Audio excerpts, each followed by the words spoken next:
Boa tarde, amados e amadas do Senhor Jesus. Preparando aqui mais uma mensagem de Deus para os nossos corações.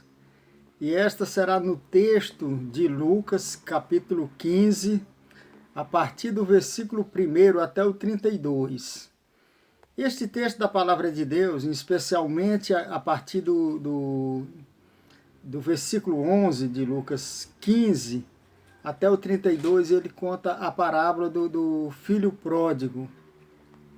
E eu não vou proceder à leitura desse texto, porque é uma leitura um pouco extensa, e aí senão nossa mensagem ficaria também extensa, tá? Mas eu vou narrar um pouquinho essa história, tá bom? O Senhor Jesus, ele contou 3 parábolas seguidas. A primeira parábola foi, nesse texto de Lucas 15, a parábola da ovelha perdida. Depois, ele contou a parábola da moeda, né, perdida, e continuou, a partir do versículo 11, contando a parábola do filho pródigo. Tá? Nesta parábola, né, ele, iniciando aí o capítulo 15, diz que aproximavam-se de Jesus, né, todos os publicanos e pecadores, para o ouvir. E murmuravam os fariseus e os escribas, dizendo: Este recebe pecadores e come com eles.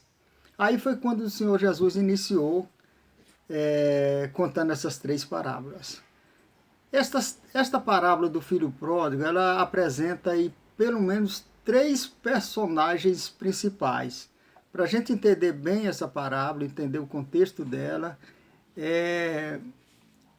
precisamos examinar cada um desses personagens. O primeiro personagem é o filho mais novo. O que aconteceu com esse filho mais novo? Ele pediu a herança, né, antecipada, né, antes do pai morrer, e aí ele, poucos dias depois, ele pegou esse dinheiro, dessa herança, e foi embora saiu da casa do pai, né, e foi para uma terra bem distante. E lá ele começou a gastar esse dinheiro com bebida, né, com mulheres, gastar do jeito que ele achava que deveria gastar. Então esbanjou esse dinheiro, desperdiçou, e chegou um dia, né, que a fonte esgotou, esse dinheiro acabou. E aí o que ele fez? Ele, passando necessidade, ele se achegou a um cidadão daquela terra, né, ele não tinha ali nenhum parente. Aí ele pediu um emprego, né? E aquele homem colocou ele exatamente para cuidar de porcos. E ele, passando necessidade, teve um dia que ele desejou, né? Ele desejou se alimentar da comida daqueles porcos. Tamanha era a fome daquele homem. E aí ele caiu em si, né? Ele falou: olha, quantos trabalhadores do meu pai têm pão com fartura e eu aqui morro de fome?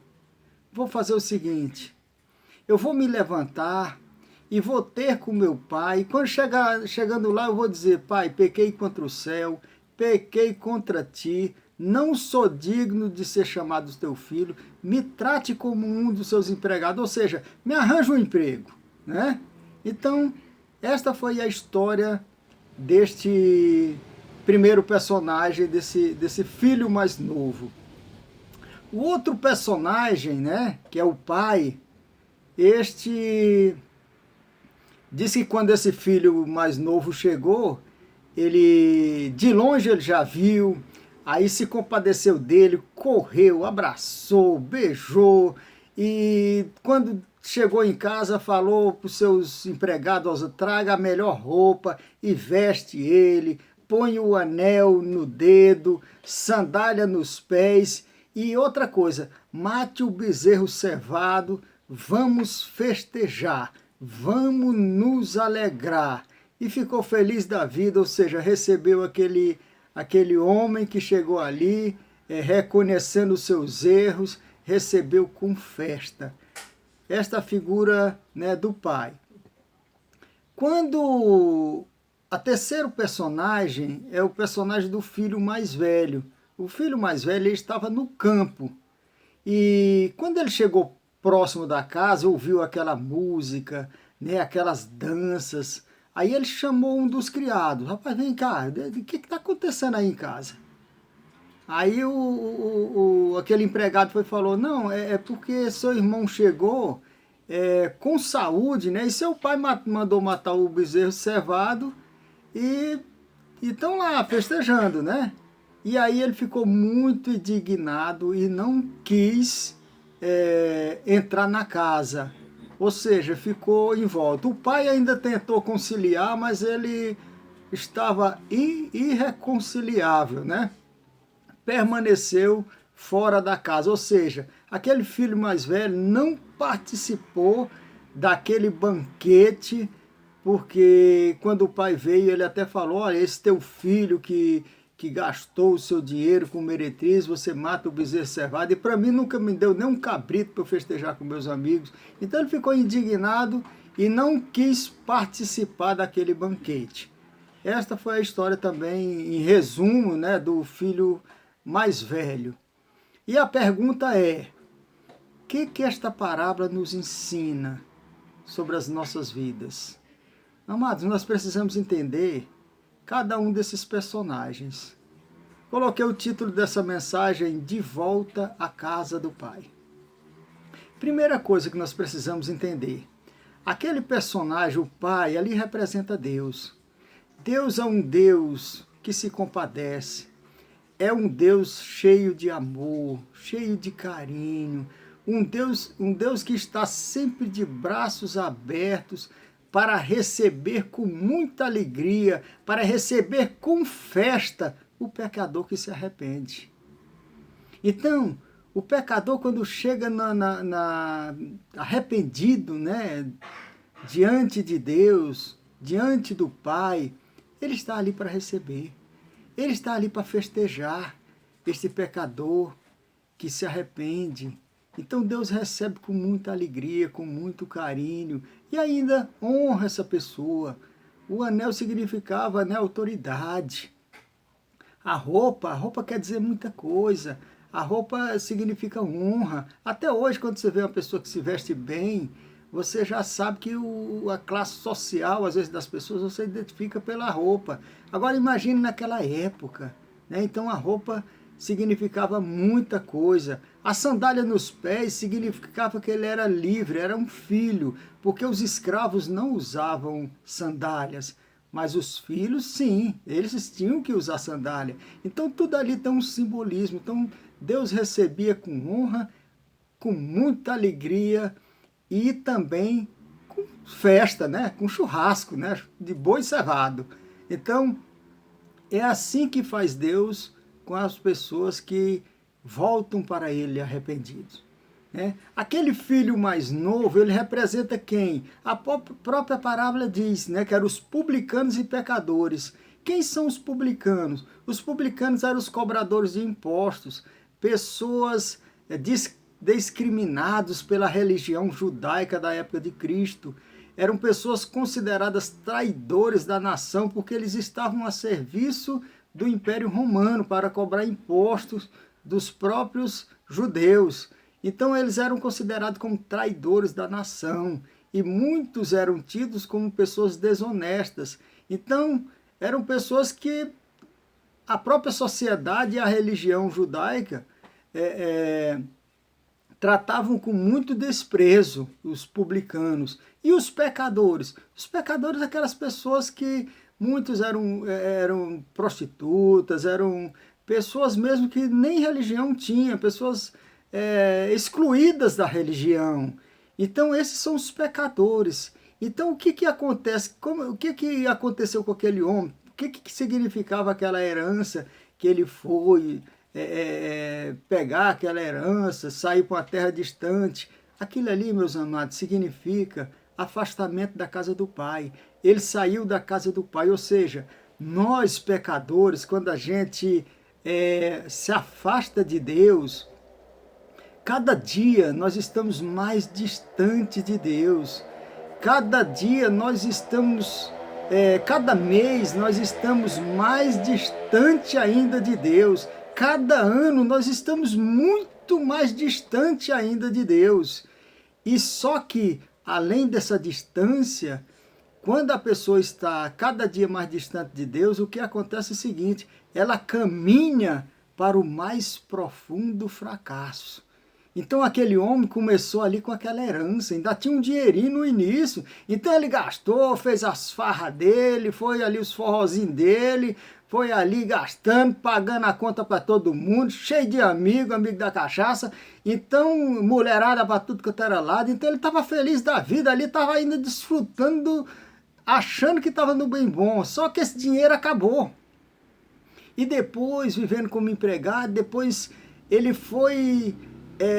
para o judeu, cuidar de porco era uma coisa... O porco é considerado imundo. Ou seja, ele caminhou para o mais profundo fracasso. Ele desejou comer o que um porco come. Ou seja, ele desejou comer o que um imundo come. Então ele se igualou a um imundo. Então, veja só como ele caminhou, saindo da casa do Pai, distanciando do Pai, que é Deus, ele saiu para o mais profundo fracasso. Mas uma pessoa que está no mais profundo fracasso, um dia ele pode voltar.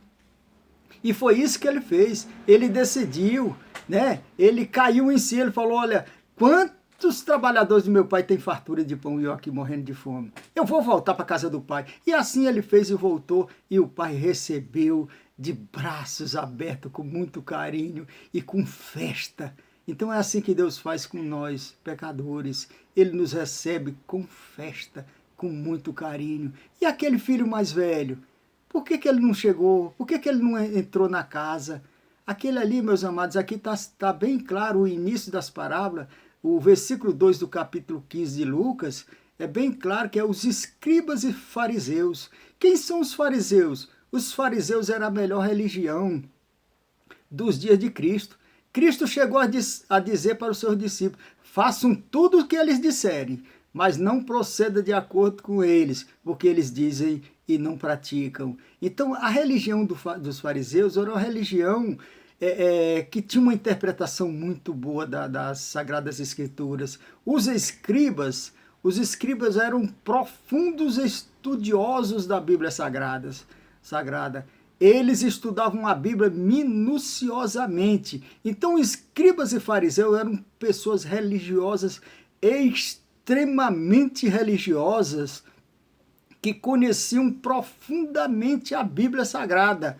Mas a gente sabe que no decorrer dessa história, o que vai acontecer com o Senhor Jesus? Ele vai ser crucificado. E essas pessoas, principalmente os fariseus, foram grandes responsáveis pela crucificação de Cristo. Então, o que quer dizer é o seguinte, eles não entraram na casa do Pai, ou seja, estavam perto, eles estavam no campo e chegaram ali pertinho, chegou a conversar com o criado, chegou a ouvir a música lá dentro da casa do Pai, chegou a ouvir a dança lá dentro da casa do Pai, mas ele não estava na casa do Pai, ele estava na redondeza da casa do Pai. Então, significa o que, meus amados, esse filho mais velho? Que nem todas as pessoas que têm religião estão dentro da casa de Deus, ou seja, nem todos estão com Deus. Ou seja, Deus estava ali participando daquela festa, daquele banquete, daquela alegria toda, e o filho não quis participar. E a Bíblia é bem clara, né? Diz que Cristo, em João 3, né? Diz que Cristo veio para os seus e os seus não o receberam. Tem uma passagem que diz que o Senhor Jesus diz o seguinte, já pertinho da sua crucificação, ele fala, Jerusalém, Jerusalém, que mata os profetas e apedreja os que te são enviados. Quantas vezes eu quis ajuntar os teus filhos, como a galinha ajunta debaixo das asas os pintinhos, e vocês não quiseram. Então, meus amados, às vezes a pessoa tem uma religião, mas não quer Cristo, não quer Deus. Então a religião sem Cristo, meus amados, ela pode ter a melhor interpretação, mas se ela rejeitar Cristo, ela está fora da casa de Deus, ela está fora de Deus, ela está fora do céu que Deus preparou. Então, o que nós precisamos, seja religioso, ou seja aquela pessoa que já caminhou para o mais profundo fracasso, o que nós precisamos é de Deus. O que nós precisamos é de Jesus Cristo, porque todos nós, tanto os religiosos como aqueles não religiosos, somos pecadores e nós precisamos do perdão de Deus. Que Cristo assim nos abençoe, que Ele nos guie, que Ele nos ajude a entender esse plano, essa parábola tão maravilhosa que tanto religioso como o que está fora da religião precisa de Jesus Cristo, porque com Jesus Cristo nós vamos ter uma eternidade com Deus. Que Ele nos abençoe. Amém.